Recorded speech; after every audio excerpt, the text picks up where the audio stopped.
Hi, hello mga ka-Cheerios! Welcome back again to my mini vlog. So for today's video is Dumaguete mini vlog part 2.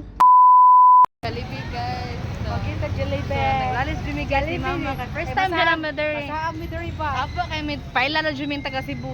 Pailan lang. Ayun trans madiri.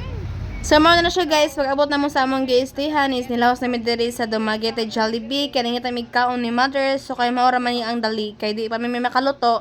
So nang order sa diri sa Jollibee. Og pagkahuman nakuha na nako among gi-order and nanguli na mi aron nakakaon na mi kay ikaw nya manglaag na pud. Og nag-rest lang mig pila ka oras and after that nang lakaw na pud mi diri og paingon na mi ana sa Lantaw Dumaguete kay nami met nga friend ni Tito Barry here sa Lantaw Dumaguete. Og naabot na mi diri sa Lantaw and after that nag-order na sila og pagkaon kamo na bahala diha kay ako igor ra mo kaon.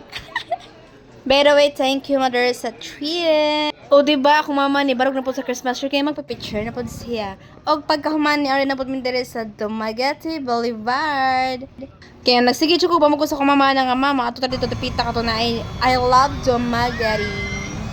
So, second day na namo here sa Dumaguete og manglakaw na pod sila and pagmata na mo before mi molakaw mamainit sa mi kay manglakaw sila kay mag-fishing sila. So, kay fishing man, so it means naa sa dagat.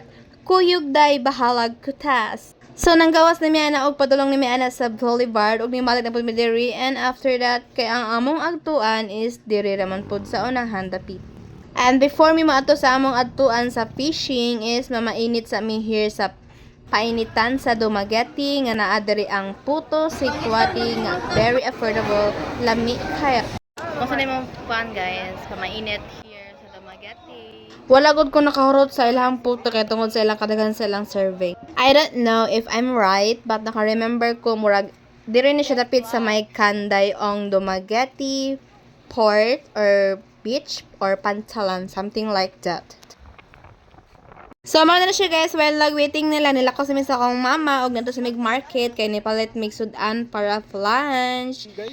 So, wala na ako naka-video guys while namin sa market kay namin gipangdala and after that, mao na siya among gipampalit chicken para isugba og isda nga para isugba malamang isugba.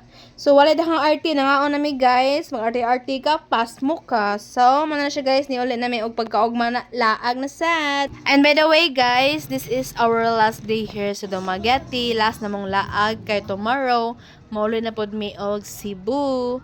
So pag human na mog tuyok-tuyok dire sa Dumaguete Rizal Boulevard, nangaon sa mi and after that maglakaw-lakaw, isabay standby kay manguli na mi after that.